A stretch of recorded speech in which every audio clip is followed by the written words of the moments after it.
My son was paralyzed for 5 years after saving his daughter from an accident. But one day, my daughter-in-law and I took him to the hospital for a checkup.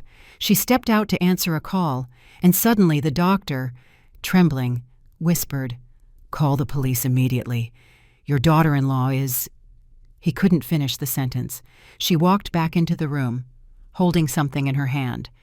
But before we continue, check if you are subscribed to the channel and share in the comments where you are watching from. We would love to know how far our revenge stories reach. The air in Dr. Miller's private office was so cold, it made me uneasy. Valerie, my daughter-in-law, and I had just pushed the wheelchair carrying Michael, my son, into the room. Valerie gave the nurse a perfect smile.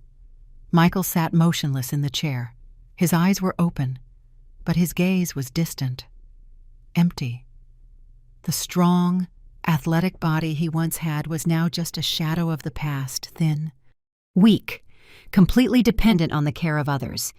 Dr. Miller was a young man who had just taken over Michael's case after the previous doctor retired. He flipped through the pages of my son's thick medical file, frowning from time to time, with an unreadable expression that twisted my stomach. The checkup went as usual. When the exam was over, the doctor looked up, glanced at Valerie, and said in a professional tone, "Ma'am, please, could you go to reception and get a copy of the blood work from 6 months ago? The nurse forgot to attach it to the file." I saw a flash of annoyance cross Valerie's face. She sighed, but quickly covered it with her usual smile. "Of course, doctor, I'll go right now," she said, and left the room. The sound of her heels echoed down the hall until it faded. The moment the door closed, Dr. Miller shot up from his chair. He walked quickly to the door and locked it from the inside. The click of the bolt echoed in the silent room, and my heart jumped, beating wildly. What was happening? I looked at him, full of questions, with a growing fear tightening in my chest. The young doctor turned to me. His face no longer held its professional calm, but extreme tension. He approached quickly and whispered, his voice low but firm and alarmed, "Your son's most recent blood test results are very strange. The levels of a very strong sedative are several times over the legal limit. Listen to me. Call the police immediately. Your daughter-in-law is—" His words were cut off. At that instant, the doorknob turned sharply from the outside. Valerie's impatient voice came through the door. "Doctor, the door is locked. Are you in there?" Dr. Miller flinched. He backed away, as if he had been shocked. The panic on his face was obvious. He hurried to the door and, with trembling hands, unlocked it. The door opened almost immediately, as if Valerie had been waiting right there. She walked in, with a folder in one hand, and in the other, a small white paper bag with the building's pharmacy logo. A shiver ran down my spine. I was sure she wasn't carrying that bag when we arrived. The doctor's demeanor changed instantly. He cleared his throat, straightened up, and spoke in a loud, confident voice, completely hiding his previous nervousness. Apologies. I have a habit of locking the door while reviewing files, to ensure patient privacy. All of Michael's indicators are stable. There is nothing to worry about." I tried to keep my face calm, but I could feel my fingers trembling on the edge of my son's wheelchair. I took a deep breath, trying to keep my voice from shaking, and asked as naturally as possible, "What's in the bag?" "Dear," Valerie smiled, a smile so bright it was almost blinding. She held up the bag and shook it slightly. "Oh, nothing, Mom." I just felt a little tired. I asked the doctor for some vitamins. Lately, with all this taking care of Michael, I've been losing sleep, very stressed. As if to confirm her words, Dr. Miller nodded. He handed Valerie an already signed prescription, which clearly indicated the name of a vitamin complex and a common sleeping pill. During the whole exchange, he avoided looking me in the eye. His gaze shifted away, as if he feared a single glance could reveal the horrible secret he had just hinted at. I looked at the prescription and then at the paper bag. A mother's instinct, sharpened by years of worry and sleepless nights, was screaming at me that something was terribly wrong. Whatever was in that bag, it definitely was not vitamins. On the way home, Valerie was strangely cheerful. She put on some upbeat pop song. She tapped her fingers to the rhythm on the steering wheel and hummed the melody. The sound pierced my ears like poison. Her fake joy contrasted cruelly with the image of my son sitting motionless beside her. Dr. Miller's words kept ringing in my mind, mixing with the music, forming a chaotic and terrifying symphony. My mind drifted, traveling back to a sunny afternoon 5 years ago, the afternoon that changed our lives forever. Back then, I was in my kitchen, flooded with the warm light of dusk. The smell of garlic and rosemary frying in olive oil filled the air, mixing with the aroma of the roast lamb sizzling in the oven. It was Michael's favorite meal, and I made it for him every time he came for dinner. My hands moved skillfully as I tossed the salad, filled with simple happiness. In a few minutes, the whole family would be together. Michael's laughter and my granddaughter Emily's little voice would fill the house again. Just then, the phone rang. It was Michael. "Mom, it's me." My son's voice sounded warm and happy. "I'm on my way to your house." "I'm just a few blocks away. I also bought that rye bread you like." I smiled, feeling a deep warmth in my chest. "That's wonderful, son. Don't rush. Everything is almost ready." After hanging up, I called Valerie. I knew she had promised to bring Emily, my granddaughter, for dinner. Emily was the fruit of the love between Michael and his first wife, a sweet young woman who had died of breast cancer.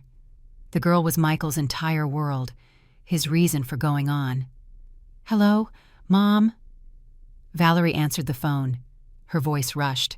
"Valerie, I'm calling to remind you to bring Emily. Her dad is almost here." "Ugh, I completely forgot," she answered, sounding flustered.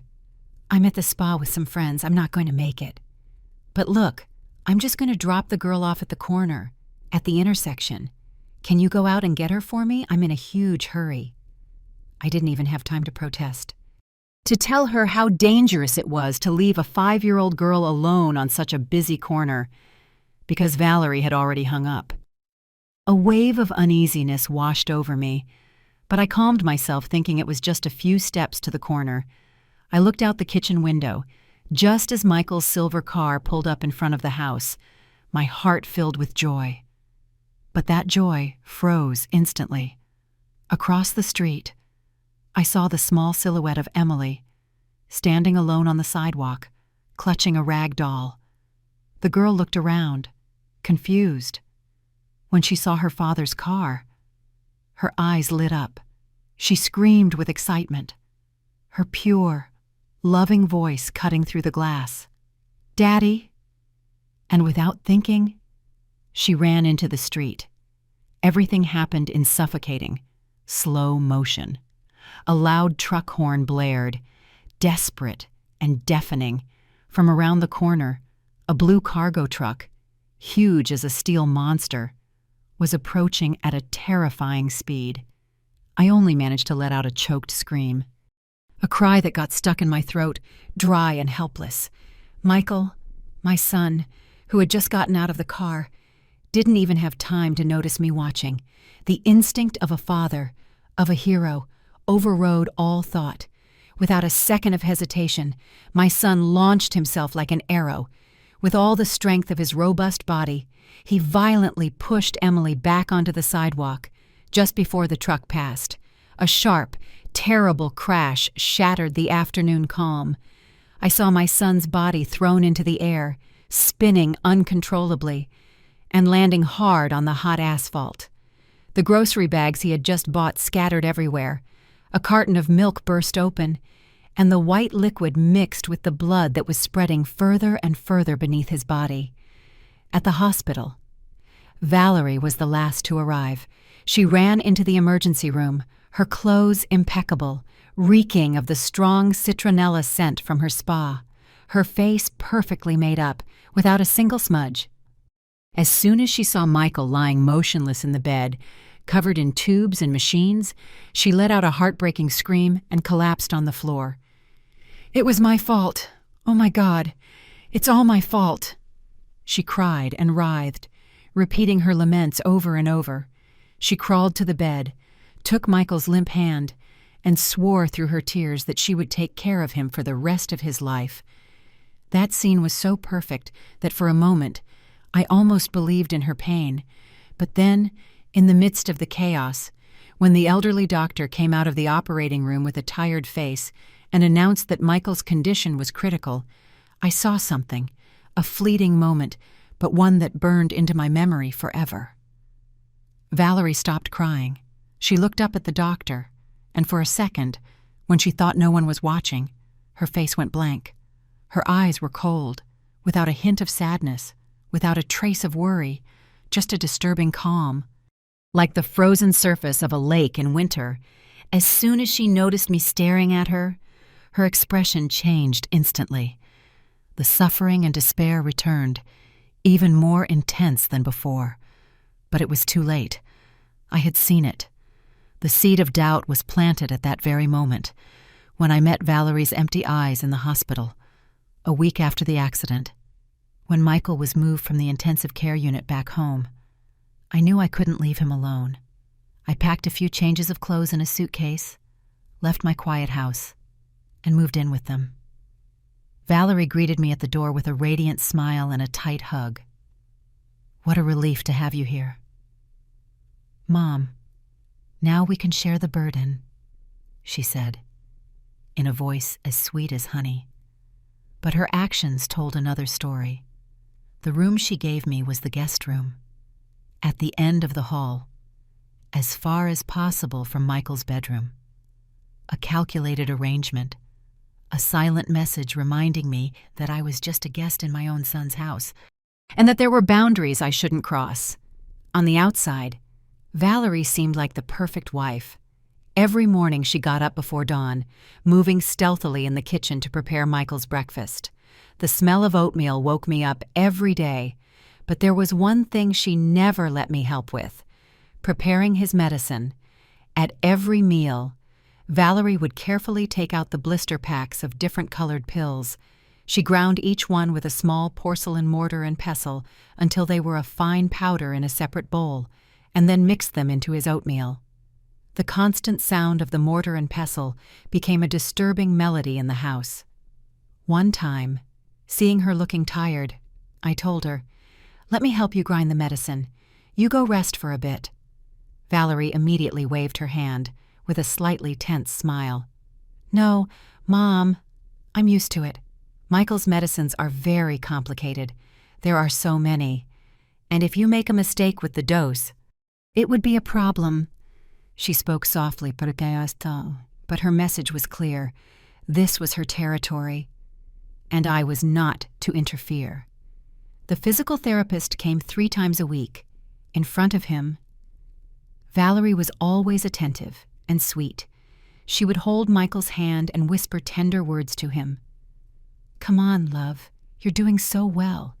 You can almost move your finger." But as soon as the door closed behind the therapist, that face disappeared. If Michael complained of pain after therapy, Valerie would take a small, white pill from a medicine cabinet, one that wasn't on any prescription. "It's a special painkiller the doctor prescribed just for you," she would say, and carefully put it in his mouth. And it was always the same. 15 minutes after taking it, Michael would fall into a deep, strange sleep until late at night. His health wasn't improving. On the contrary, it was getting worse every day. His skin, once tan and healthy, became pale and waxy. Sometimes, while I was talking to him and telling him stories, he would suddenly fall asleep, his eyes closing abruptly. But what destroyed me most was one afternoon when I was cleaning his face. Michael opened his eyes, stared at me with an unfamiliar expression, and asked, "Who are you?" That question was like a knife straight to my heart. I froze. Tears streamed down my face uncontrollably. Valerie ran in, waving her hands and smiling nervously. "He's just tired. Mom, it's nothing." The doctor said it's a normal symptom for patients with a brain injury. She said the word normal with such indifference, as if my son not recognizing his own mother was of no importance. Valerie's coldness wasn't just with Michael. I noticed it with Emily, too. Once a cheerful girl, she started to become quiet, reserved, her eyes always sad. One day, Emily ran out with a fresh drawing to show Valerie. It was a clumsy drawing, but full of color. It showed 3 people holding hands under the sun. "Look, Valerie, I drew our family," she said happily. Valerie barely glanced at it and muttered, "That's nice," before turning her back and telling her, "Go to your room and tidy up your toys." That night, as I was taking out the trash, my heart sank when I saw Emily's drawing, a symbol of her innocent hope, crumpled at the bottom of the bin. Then, money started to be a problem. Valerie constantly complained about the cost of Michael's medicines, diapers, and medical equipment, saying everything was outrageously expensive. She started asking me for money from my small retirement savings, always with a look of suffering. "I'm sorry, Mom, but it's for Michael." One morning, the delivery man brought a large box of medical supplies. Valerie quickly signed for it, paid with a wad of cash, and took the box to the basement, locking the door. But she was careless. An invoice from the shipment slipped out from under the door without her noticing. Curious, I picked it up. It was the invoice for that exact box, but the amount was only half of what Valerie had told me the night before that she needed to pay for it. I held the paper with trembling hands and sat in the living room to wait for Valerie. When she came out, I showed her the invoice. "Valerie, can you explain this?" Valerie's face showed a moment of confusion. Her eyes darted nervously, looking for an escape. But she quickly regained her composure and forced a smile. "Oh, they must have put an old invoice in by mistake. Mom, look, you can't even see the date clearly. Don't worry. I manage the accounts very carefully." With that, she snatched the invoice from my hands and tore it into tiny pieces right in front of me, as if trying to erase any proof of her guilt. That night, I couldn't sleep. The scattered fragments began to fit together in my head. The cold look in the hospital, the obsessive control of the medications, the mysterious white pill, Michael's constant decline, the drawing thrown in the trash, and now the lie about the money. I turned on the TV mindlessly, hoping the noise would chase away the dark thoughts. Just then, a news report came on about a Black Widow case, a woman who had slowly poisoned her husband to get his fortune. When the camera zoomed in on the woman's face, her smile superimposed itself in my mind with Valerie's sweet smile. A chill ran down my spine. I barely slept that night, lying in bed, listening to every sound in the house. The next morning, I made a huge effort to appear calm. I went down to the kitchen as Valerie was making breakfast. The same smell of oatmeal as always, and the sound of the mortar and pestle echoed in the air. I pretended to look for something in my purse. "Oh, how awful!" I exclaimed, with an annoyed voice. "I left my glasses at Dr. Miller's office. I can't see a thing without them." Valerie, busy mixing a white powder into Michael's oatmeal, barely looked up. "Oh, really? Then go get them, but come back soon. Emily will be home from school, and we need to make her lunch." She spoke with total naturalness, without a hint of suspicion. To her, I was nothing more than a forgetful old woman. That confidence was my opportunity. I left the house in a hurry, but instead of going up to the 3rd floor where the office was, I ducked into a corner of the 1st floor hallway and, trembling, took out my phone. I found Dr. Miller's private number on the card he had given me the day before. My heart pounded as the phone rang. "Miller speaking." His voice sounded professional, though a bit cautious. I took a deep breath and tried to keep my voice steady. "Doctor, this is the mother of your patient, Michael Thompson. I wanted to ask you more about the side effects of the medication you mentioned yesterday." I emphasized those words, hoping he would understand my hint. There was a silence for a few seconds. I could hear him inhale slowly. "I understand. Where are you?" "In the hospital lobby." "Go to the Cornerstone Cafe across from the hospital. I'll be there in 15 minutes. He hung up. The cafe was crowded and noisy, with the aroma of roasted coffee and sweet bread floating in the air. I chose a secluded table where I could watch the entrance. Exactly 15 minutes later, Dr. Miller walked in. He had taken off his white coat and was wearing a simple shirt. He looked less tense, but his eyes still reflected concern. He saw me right away and sat down across from me. Without beating around the bush, he took out his phone, opened a file, and showed it to me. "These are the results of your son's toxicology screening." I stared at the screen. Numbers, chemical formulas, and symbols I didn't understand.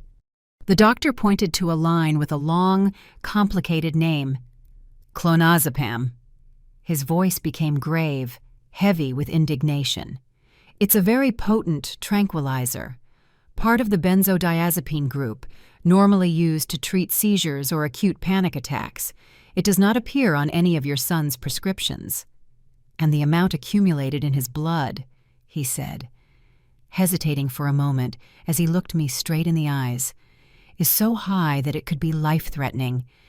If this dose continues to be administered for a prolonged time, it will cause liver failure, irreversible kidney failure, permanent brain damage, and eventually, respiratory arrest in his sleep." Every word he spoke landed on me like a heavy blow. I felt my entire body go cold. The coffee cup in my hands began to tremble. The liquid spilled onto the porcelain saucer. Everything around me blurred, and only the doctor's voice and the horrific truth he had just revealed remained. My daughter-in-law wasn't just weakening Michael. She was killing him, little by little, right in front of my eyes. Dr. Miller leaned forward and took my trembling hands in his. His palms were warm, giving me a little strength. "Mrs. Thompson," he said urgently, "this is no longer a medical issue. This is a criminal case. You have to call the police, right now, before it's too late." I left the cafe walking like a sleepwalker. The midday sun was strong, but it couldn't warm the chill that had seeped into my bones. Aimlessly. I walked into a small nearby park and collapsed onto a bench under the shade of a tree. My hands were shaking so badly.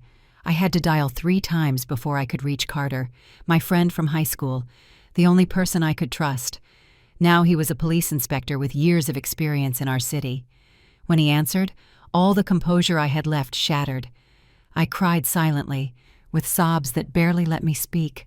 "Carter, it's me." "Sarah," I barely managed to say.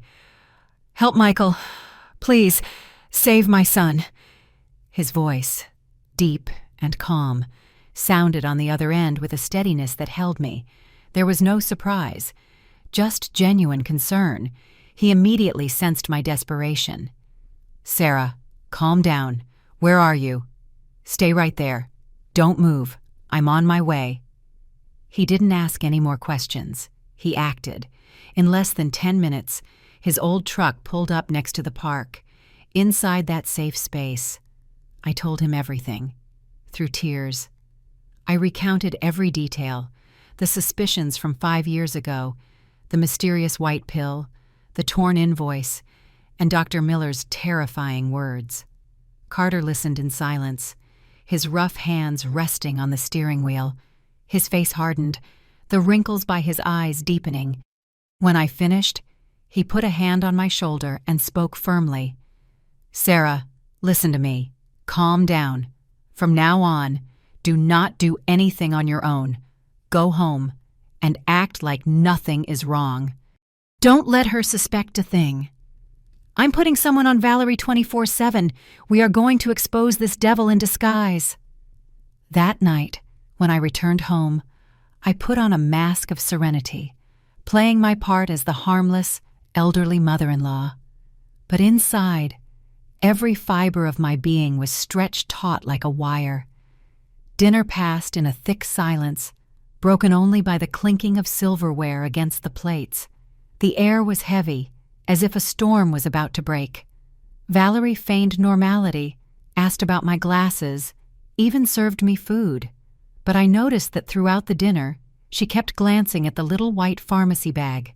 It was now placed on the highest shelf in the kitchen, in an almost reverent spot, yet loaded with suspicion, as if it didn't hold vitamins, but a precious poison. Was she afraid the bag would disappear, or that someone would discover the secret it held after dinner? Valerie put Emily to bed. The girl was fussy tonight for some reason. She insisted that her stepmother read her one story after another. Just one more. Aunt Valerie, the one about the princess in the tower. Emily's sweet voice drifted from the bedroom. I sat stiffly on the living room sofa, pretending to watch a boring TV show, but my hearing was sharp, not missing a sound, and my eyes were fixed on the half-open kitchen door.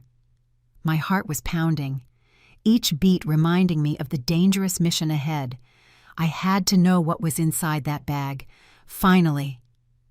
Valerie's patience ran out. I heard her tell the girl, annoyed, "Go to sleep already. You're being naughty." Then, the sound of the girl's door slamming. A moment later, I heard the bathroom door open, and then the sound of water running in the shower. This was it. It was my chance.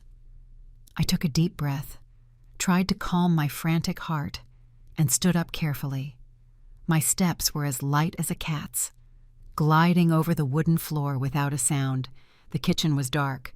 Only a faint strip of light from the street lamp outside came through the window, distorting the shapes of familiar objects and making them unsettling. I didn't dare turn on the light, afraid the sudden glow would alert Valerie. The shelf was too high for me. Groping in the dark, I found the small stool that was always in the corner.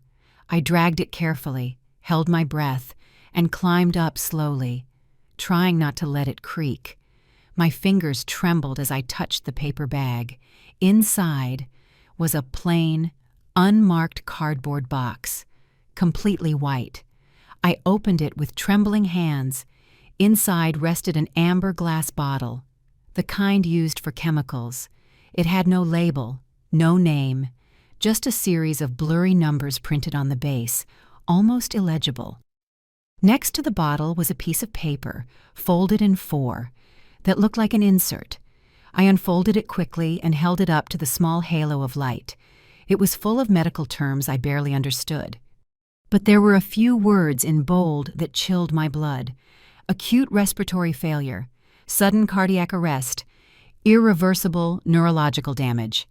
And at the bottom of the page, underlined, a warning, special use, overdose fatal.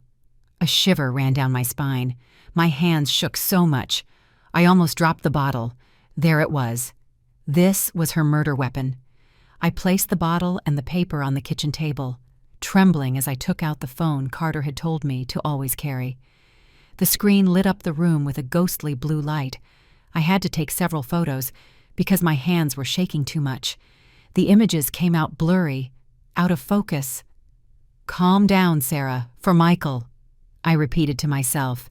Finally, I managed to take a few clear photos of the bottle, the serial number, and the text on the paper. Just as I was putting the phone back in my pocket, a sound froze me. The shower water stopped. My heart stopped with it. Everything fell apart. I quickly put the bottle and paper back in the box, put them back inside the bag, and placed it exactly where it had been.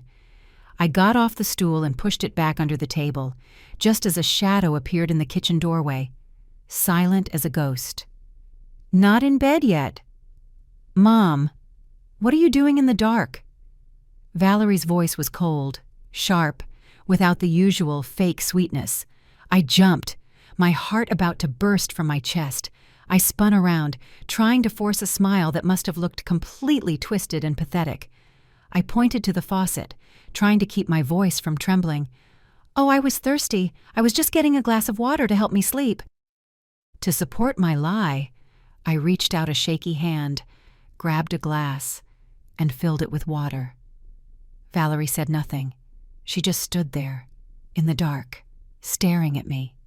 I couldn't see her expression clearly, but I felt her sharp gaze, like a blade, scanning every inch of my skin, as if trying to find a crack in my lie. The silence stretched on, so tense I could hear the blood roaring in my ears.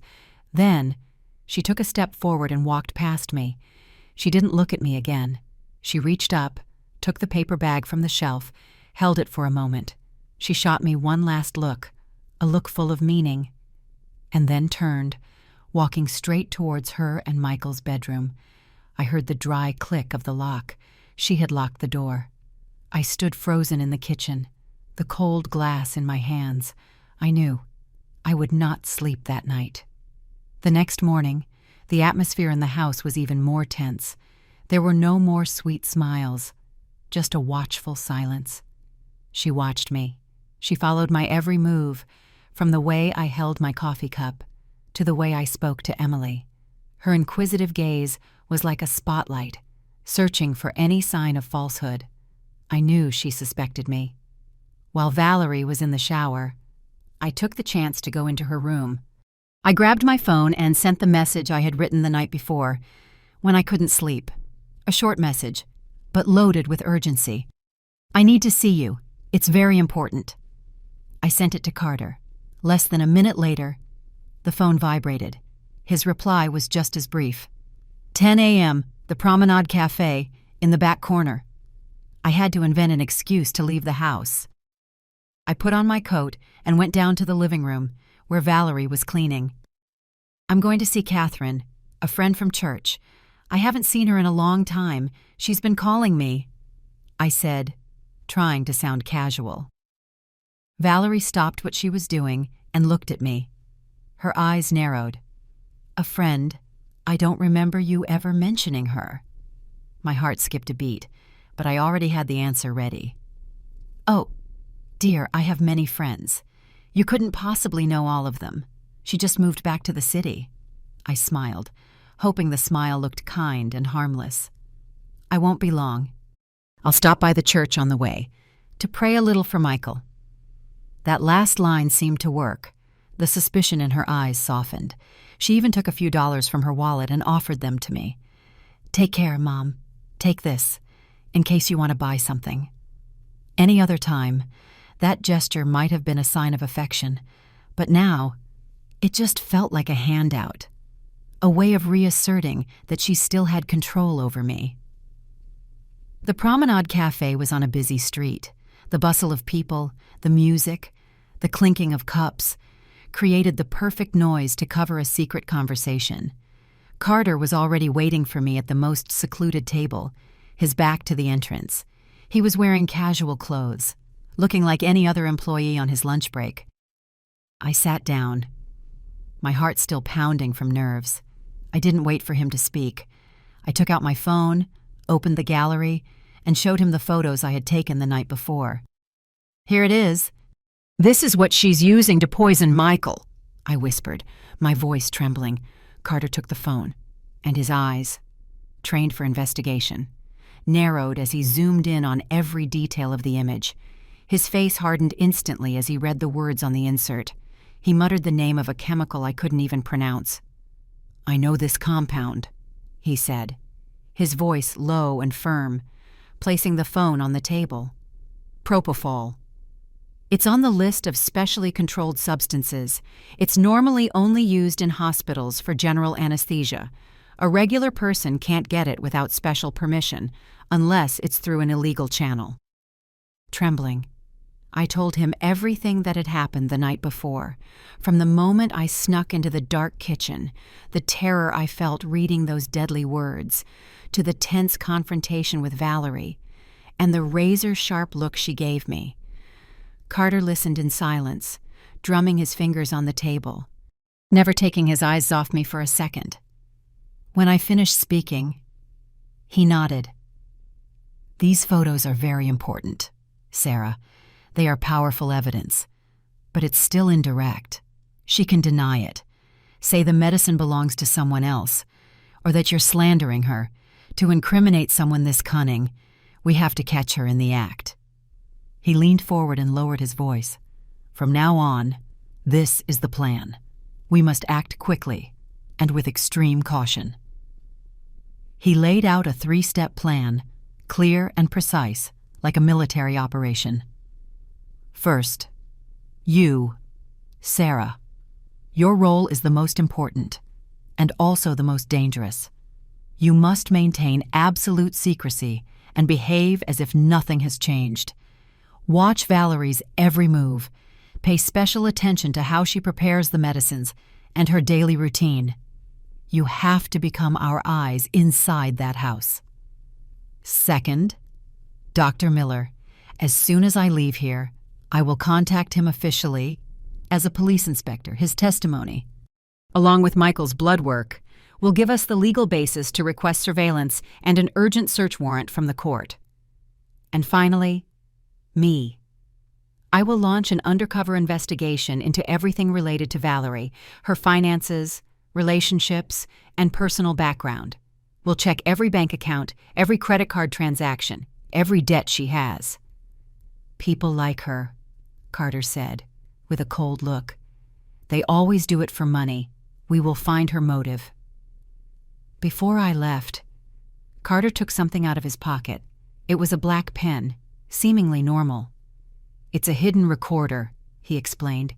"If she says anything suspicious, if she admits anything, even something small, press this little button on the top of the pen, but only use it if you are completely sure it's safe. It can be a double-edged sword." That afternoon, while I was making dinner, my phone vibrated with an unknown number. I ran to the bathroom and answered. "Hello, Mrs. Thompson. This is Miller." The doctor's voice was low and rushed. "Inspector Carter has already contacted me. I gave him all the necessary documents. I also saw the photo you sent him. Just as I suspected.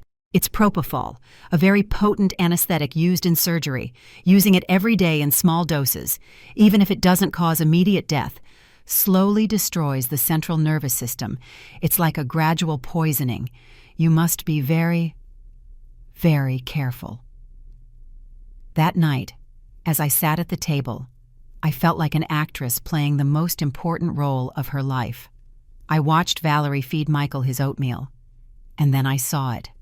She stealthily took an unlabeled bottle from her apron pocket, took a glass dropper, drew up a little of the clear liquid, and I chum, with quick movements, poured a few drops into my son's bowl before stirring it well. It all happened right before my eyes, just an arm's length away. I clenched my fists under the table, my nails digging into my skin until it bled. I had to bite my lip to keep from screaming. I swallowed my tears. I swallowed the rage boiling inside me, and I smiled, a smile that I'm sure must have looked hideous. From that night on, every meal became mental torture. I had to smile, pretend everything was fine, while watching my daughter-in-law put poison in my son's food with my own eyes. The recorder Carter gave me was always in my coat pocket, cold and heavy, a reminder of the dangerous role I was playing. A few days later, Carter's investigation began to bear fruit. The pressure started to build. In the morning, while I was mopping the floor, Valerie got a call. I pretended to be busy with a potted plant, but I strained my ears to listen. "What? A detailed statement of recent credit card activity, but why is there a request from the authorities?" Valerie's voice sounded surprised at first. Then it turned irritated and worried. She hung up, her face hard. She didn't say a word all day. She just paced around the house, and her look towards me was no longer just inquisitive. It was tinged with hostility. She was starting to suspect that I was the cause of these problems. In the afternoon, the tension reached its peak. A man in an elegant suit, carrying a leather briefcase, knocked on the door unexpectedly. Valerie opened it and, without telling me, introduced him. It was Mr. Peterson, her personal lawyer. He was here to help the family sort out some important paperwork. In the living room, The lawyer spread a thick folder of papers on the table. Valerie sat next to Michael. She took my son's limp hand, then she turned to me and spoke with fake sweetness. But every word had a crushing weight. "Mom, Mr. Peterson is here to help. You know that Michael's medical expenses, the medicines, and the hospital bills have increased. To facilitate payments and financial management in the future, I need you to sign this power of attorney. It will allow me to manage all his assets in his name, including this house and his savings." My blood ran cold. This was it. This was the final step in her plan. Once she had control of the assets, she would have no reason to keep Michael alive. "No," I said, without thinking. I tried to regain my composure and made an excuse. Something this big, involving my son's inheritance, should wait until Michael is more conscious. Shouldn't it? How can we decide this now? Valerie's eyes narrowed. The smile on her face vanished, leaving a cold, ruthless expression. More conscious. Did you not hear the doctor? His condition is only going to get worse. He is never getting better, Mom. Her voice was sharp as a knife. We have to do this while we can. You don't have to do much. Just help me hold his hand and put his thumbprint right here. Never. I refused firmly and stood up. As long as I am alive, I will not let anyone touch my son's assets when he is in no condition to decide. The atmosphere in the room grew tense, like a guitar string. The lawyer looked at me uncomfortably, then at Valerie, and quickly put the papers back in his briefcase. Very well, Mrs. Vargas. Perhaps we should discuss this another time. After he hurried out, Valerie stood up and planted herself in front of me. There was no mask anymore.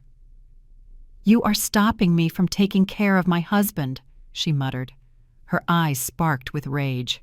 What do you think you're doing? You're just a senile old woman. Stay out of my business. That night, I couldn't sleep a wink. Valerie's threat echoed in my head. She was out of patience. She was going to act soon.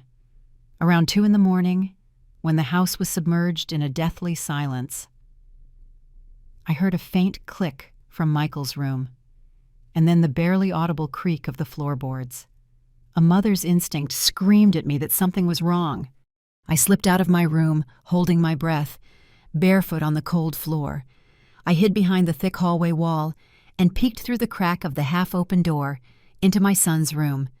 The dim light of the night lamp illuminated a scene so horrific, I felt the blood freeze in my veins. Valerie was standing next to Michael's bed. She was wearing blue latex gloves. In one hand, she held a syringe, full of a clear liquid. She was carefully tapping the cylinder to remove the small air bubbles, with a skill that made me shiver. She was about to inject it directly into the IV line placed in Michael's hand. She was going to do it. Tonight, all my thoughts, all the plans I had made with Carter, vanished from my head. I couldn't wait any longer. I couldn't let her kill my son. Overcome by fear and an instinctive fury, I ran into the room and screamed with all my strength. Stop! Valerie jumped, spinning around, her eyes wide with terror. In her panic, she dropped the syringe on the floor. The cylinder shattered, and the clear liquid spilled, forming a small puddle on the wooden floor. My scream also startled Michael awake. He opened his eyes and looked at the scene in confusion, but within a second, the demon inside Valerie woke up. The panic disappeared, giving way to rage and a cunning malice.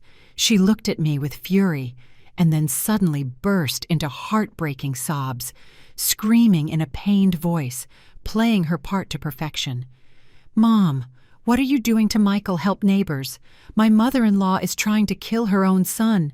She pointed to the broken syringe and the puddle on the floor, screaming between sobs and feigned desperation.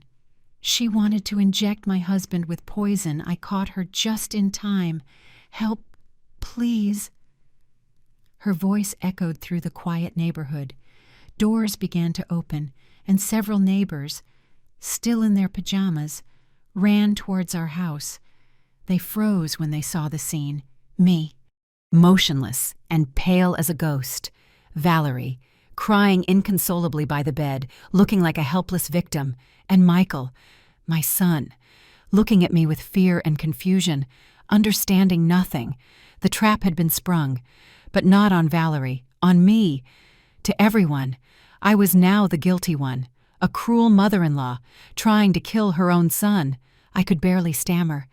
It's not what it looks like. But my words were lost in Valerie's theatrical sobs. I had no choice but to back down and tell the neighbors it was all a family misunderstanding, begging them to return to their homes. But deep down, I knew I was cornered. When the last neighbor left, shooting me a suspicious look, Valerie turned to me with a triumphant smile. "See, old woman," she whispered, with venom. "Nobody believes you. Now everyone thinks you're crazy, that you're an unhinged mother-in-law who wants to kill her son. You'd better shut your mouth and stay out of my business." With that, she turned and left, leaving me alone in the living room, enveloped in a feeling of defeat and despair. But that despair only lasted a few seconds. I looked towards the room where Michael lay, his eyes still full of fear. I couldn't give up. Not now. While Valerie was busy cleaning up the scene she had just staged, I ran to the bathroom and locked the door. With trembling hands, I dialed Carter's number. "Carter, it all went wrong." I sobbed into the phone, speaking in an anguished whisper. She turned the tables. She accused me of attempted murder. Now everyone thinks Sarah, listen to me calmly. Carter's voice boomed, firm and full of authority, cutting through my panic. She made her move. She cornered herself. This is not a defeat. This is our opportunity. Listen carefully, Sarah. Tomorrow, we end this. Carter explained his plan to me, step by step. A bold plan, risky, but it was the only path we had left. The next morning, I woke up with iron determination. I went downstairs, pretending to be exhausted, devastated by the shock of the previous night. Valerie looked at me with a mixture of pity and triumph. Just then, according to Carter's plan, the house landline rang. I picked up the receiver, pretended to listen for a moment, and then spoke loudly, loud enough for Valerie, who was in the kitchen, to hear me clearly. "What did you say? I have to go to the police station to give an additional statement about the traffic accident last week. What a hassle." All right, I understand. I'll be right there." I hung up the phone with a resigned sigh. I hurriedly put on my coat and said to Valerie, "I have to go to the police station for a while. I probably won't be back until noon. Stay home and take good care of Michael." Valerie nodded, a satisfied smile flashing across her face. A glint of triumph shone in her eyes, which this time she didn't even try to hide. "Yes, Mom. You go ahead. I'll take care of everything."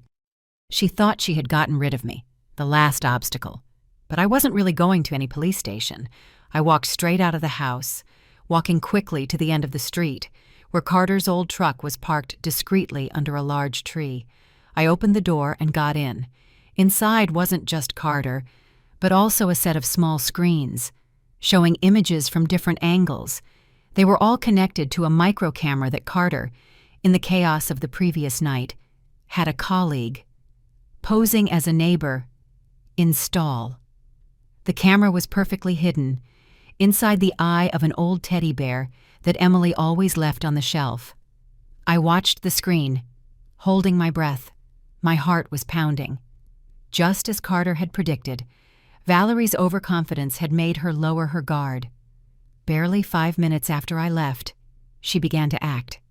The footage showed Valerie entering Michael's room, locking the door from the inside. She drew the curtains, plunging the room into a dim, sickly light.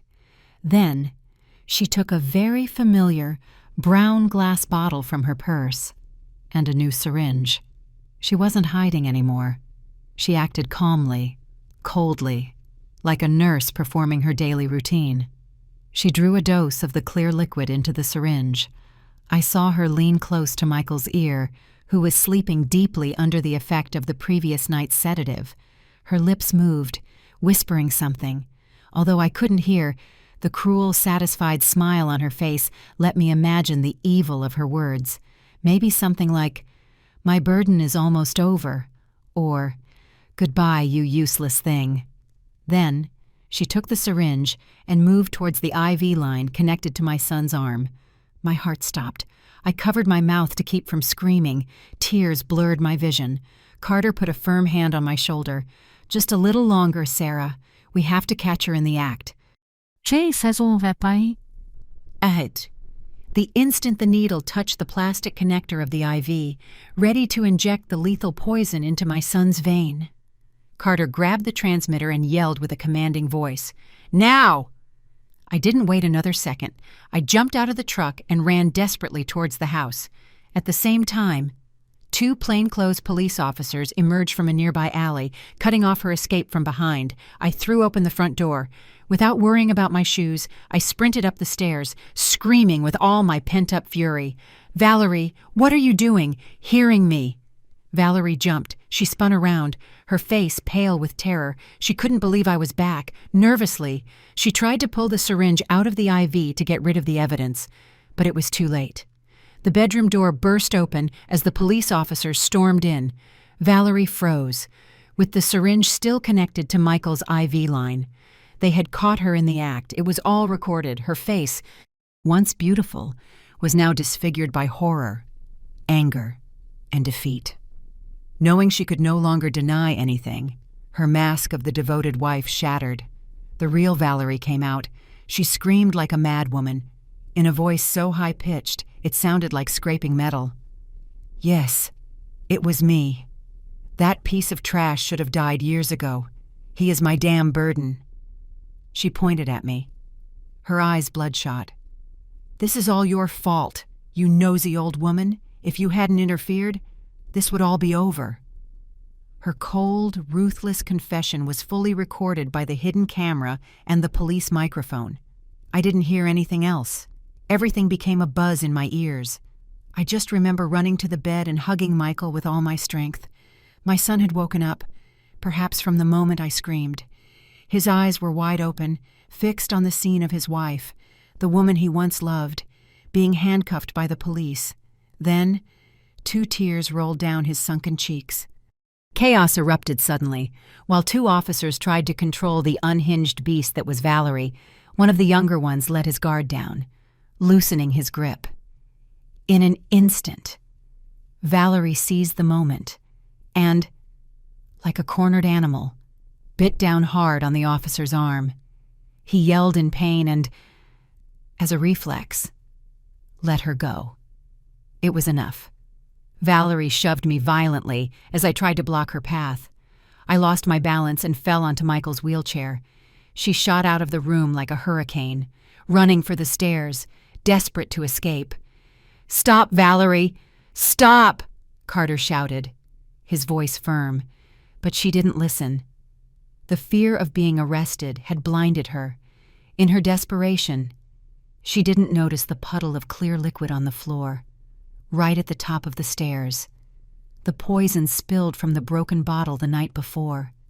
The trap she herself had set for me. The sharp heel of her shoe slipped on the liquid.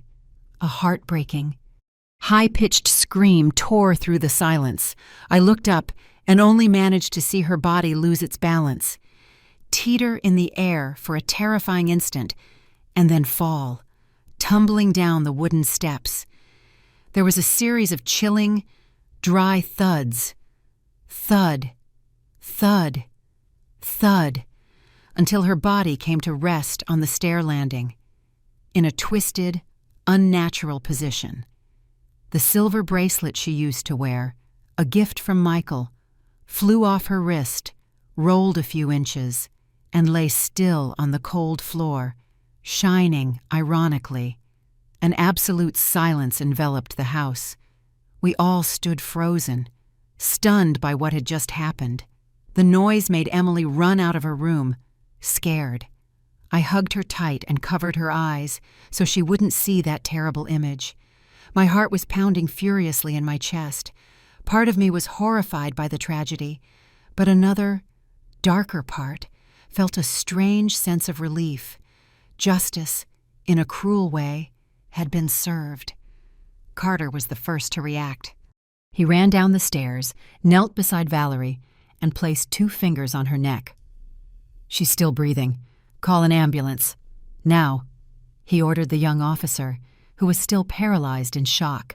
At the hospital, the same place that hours before had been the stage for Valerie's theater, her fate would now be decided.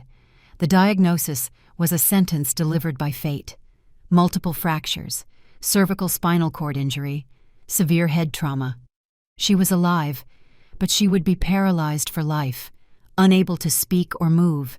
She would spend the rest of her days trapped in the prison of her own body, exactly as she had condemned my son for 5 years. After the doctors managed to clear the poison from Michael's system in time, my son was out of danger. I sat by his bed, in another room, far from where Valerie was. My son's face was still pale, but his eyes, those eyes that were once empty, were now clear again. He looked at me with a lucid gaze, aware of everything around him. When we were alone in the room, I took his thin hand tightly. With a trembling voice, I told him the whole truth, starting from the first suspicion, 5 years ago.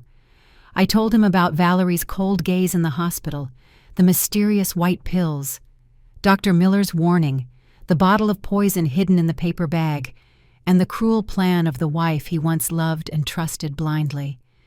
Michael listened in silence, with no expression on his face.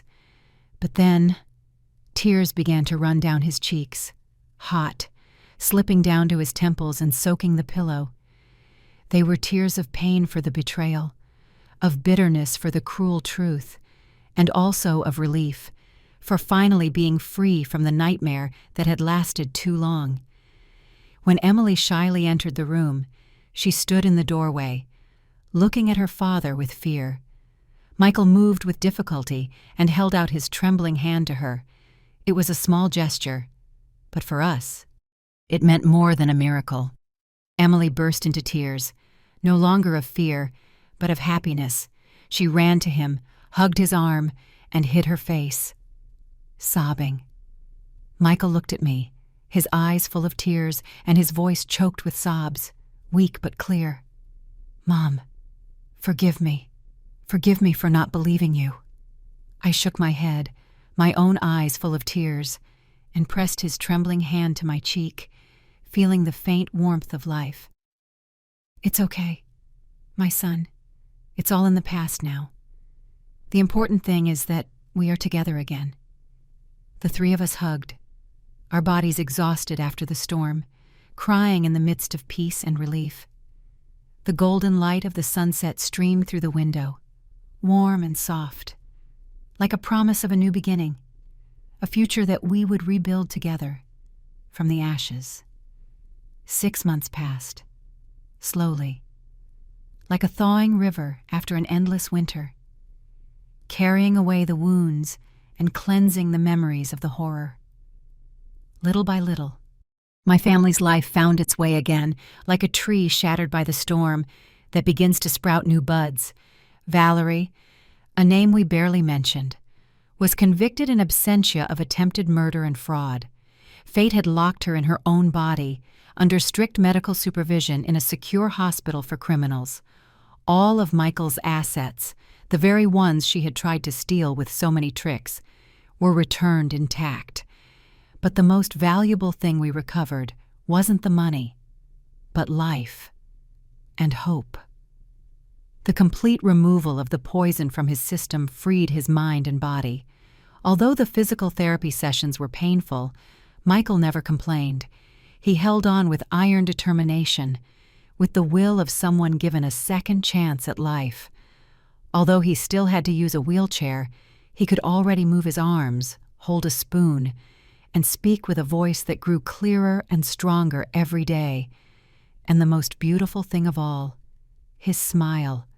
The one that had been missing from his face for so long I had almost forgotten what it looked like, had returned, radiant and warm. Our home was no longer shrouded in the gloomy, suffocating atmosphere of lies and fear. Instead, It was filled with the sounds of life. It's Emily's crystal-clear laughter as she plays in the garden, the soft, classical music that Michael loves, playing from the old speaker, and the aroma of roast lamb, of the dishes I cook in the kitchen, the smell of love and family unity. Every weekend, I take my son and granddaughter out for a walk, to breathe fresh air, to remember that the world out there is still beautiful and worth living in. Today, we went to Central Park, the green heart of our city. I push Michael's wheelchair under the jacaranda trees, which are in full bloom. The purple flowers fall gently to the ground, forming a delicate carpet. Emily runs ahead of us, with a strawberry ice cream in her hand, her hair flying in the wind. Every now and then, she runs back, stands on her tiptoes, and carefully gives her father a small spoonful of ice cream. Michael smiles, opens his mouth, and pretends to wince from the cold, which makes the girl let out a mischievous laugh. Michael looks up at the branches, where the sun's rays filter through the leaves and dance on his daughter's face. He takes a deep breath, filling his chest with air, and then turns to me, his eyes shining with pure joy. "Mom," he says with emotion, "I've never seen the sky look so beautiful and so blue as it does today." I understood what he meant. For 5 years, the sky he saw was nothing more than a thick gray of hopelessness, a fog of poison. Now, finally, he could see the blue of hope. We stop by a large fountain where the water sparkles in the sun. Emily climbs onto her father's lap. She talks non-stop about her school field trip last week, about how she saw a squirrel jump from branch to branch, and how a bird stole her classmate's sandwich. Michael listens to her patiently, his eyes full of tenderness, occasionally stroking her soft hair, that sacred bond between father and daughter, which had seemed lost, now burns stronger than ever. I sit on the bench next to them, silently watching this simple, precious moment. My tears well up again, but this time they are not tears of pain or fear, but of complete happiness. We have weathered the storm, we have seen the worst of evil and betrayal, but in the end, family love, my son's strength, and perhaps the slightly reckless courage of a mother overcame it all. I gently place my hand on my son's shoulder and squeeze it affectionately. Michael turns his head, extends his hand, firmer now, and takes mine. He says nothing, just smiles at me. That smile tells me that, even though the road ahead is still difficult, even though recovery is still long as we are together, 3 generations, 3 souls who survive the tempest, everything will be okay. Peace is not the absence of storms, but the calm of the soul while passing through them. And now, peace has truly returned to our small home.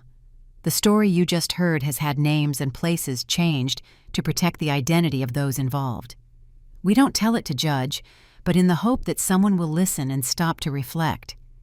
How many mothers are suffering in silence inside their own homes, I truly wonder.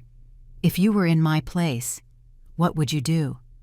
Would you choose to stay silent to keep the peace?